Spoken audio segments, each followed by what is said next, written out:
All right, guys, welcome back to another episode of 3 Pound Fishing.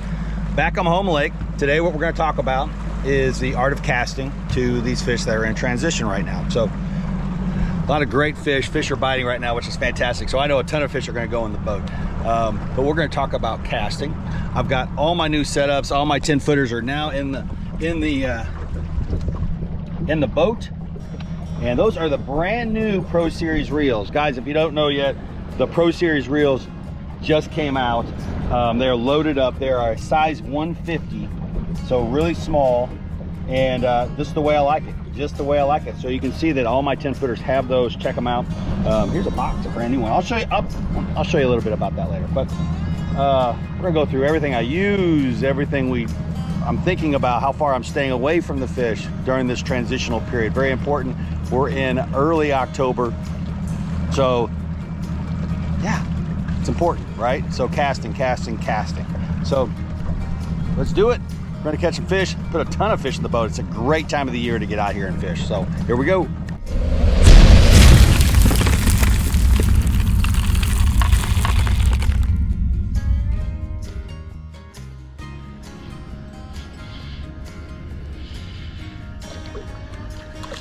There's our first candidate. Using the gumdrop today, guys. So right now we are really staying back.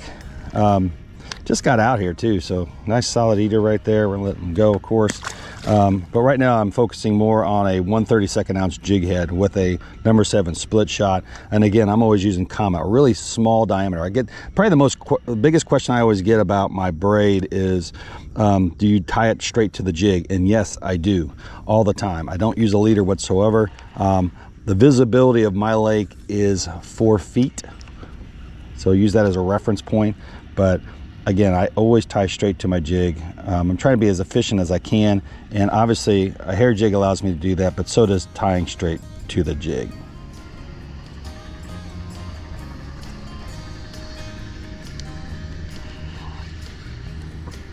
Good fish.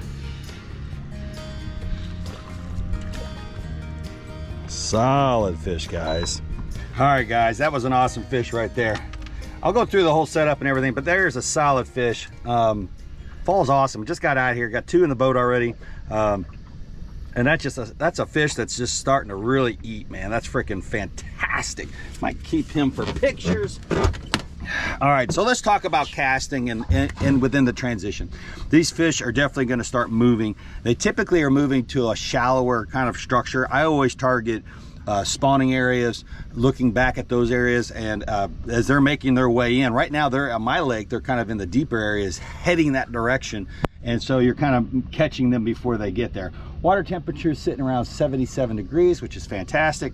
The bite is definitely on. So what I truly believe in, and I've talked about it for a long time, is a 10 footer. If you guys want to check out the rods at 3 Pound Fishing, check them out. I've got 2 10 footers. I think they're incredible. The Hammer 10 right here is a professional grade, can boat flip the biggest of fish. But what I like about a 10 footer, I'll get back to that, is that you can flip to it, you can vertical jig, and you can cast. And some people say, oh, you can't cast with a 10 footer. And I'm gonna tell you right now, I've converted so many bass anglers to 10 footers, it just make your head spin, because you can. And I'm always staying out there about 25 to 40 feet. So I just say on average 30 feet.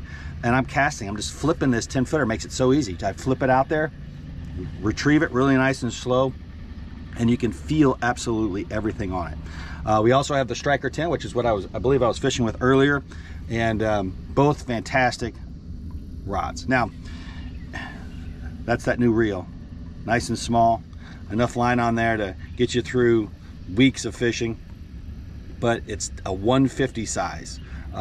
Awesome, matches everything. You'll love this setup. Comet, that's what I use. It's the smallest diameter 10 pound that sniping braid has. They also have a black version called Asteroid. So if you believe that the fish can see the braid, check out the Asteroid, it's black. In terms of casting, I'm always staying back at first, then I'm always gonna come in a lot closer, be a lot more aggressive. So that fish right there was almost vertical fishing, and you can do that with a 10 footer. So let's put more fish in the boat. Another one, wow.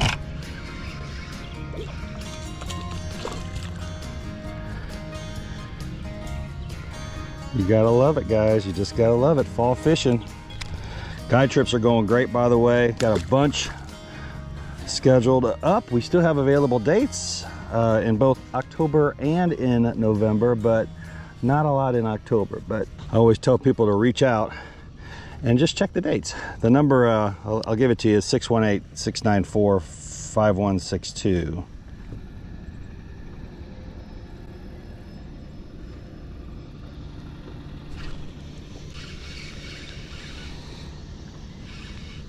God, you can set the hook so fast with the hammer, it's ridiculous. God, that was quick. Solid fish, guys, right there. Ooh, that's a beautiful fish. Letting them go. So on my settings, I will typically have my 35 feet out forward. And again, on my home lake, I'm always 25 feet below in terms of my depth. But I'm always looking at about 35 feet out, regardless of how close I get to the structure.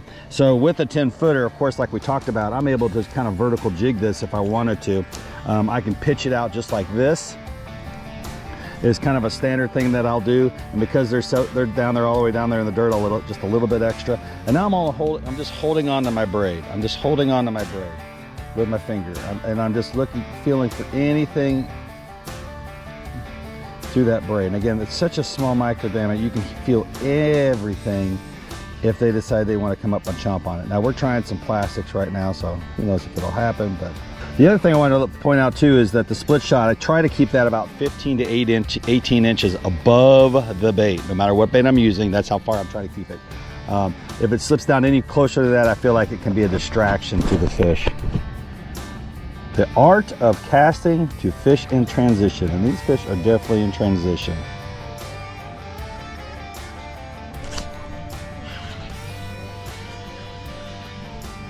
Look at that good pile fish. This feels like a good fish.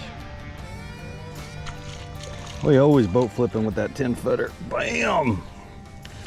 That's a solid fish. Boom, right there, guys. All white hair jigs. You guys got to check them out. Yeah, I'm using a lot of hair jigs if I can. I've said it before, I'll say it again. This is a mega pack. It has like 13 hair jigs. We've got it on sale on the website right now. It's got all the hair jigs that I'm using right here, right now in it. 13 for like 20 bucks. Mega hair jig combo pack. 13 jigs. Check it out, guys. I'm telling you, hair jigs are the key. And the reason why they're the key is because you have the ability to go right back to the fish. You don't have to worry about the plastic slipping or any of that nature, anything like that. To me, that adds to more fish in your boat. That's what I believe in. Same thing with, like I said, tying straight to the jig with the braid. Anything that can make you more efficient in the boat is going to put more fish in the boat, no doubt about it. And that white hair jig is on fire right now. I can tell you right now, they are definitely reacting to it versus anything else. Now the gumdrop was pretty good too, but that all white, yeah, I like it. Ooh, look at that. That is hot. It's always the first couple casts, guys, that you're going to get those really aggressive fish. So it's really important that those casts are pretty good. Ooh, baby. So I will not waste especially these first couple casts. They have to be right on target.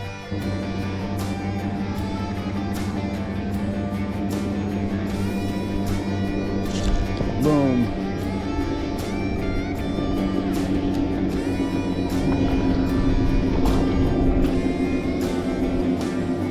Yeah, baby.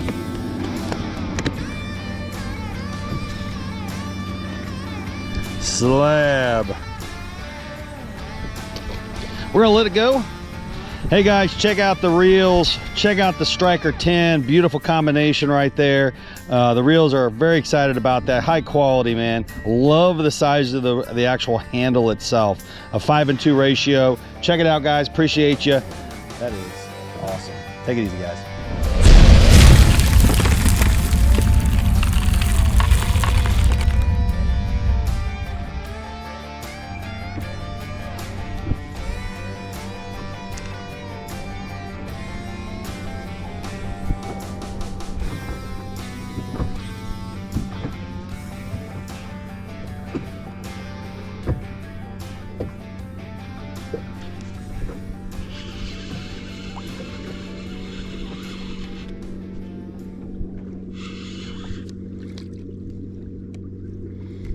Just putting them in the boat with those hair jigs, I'm telling you.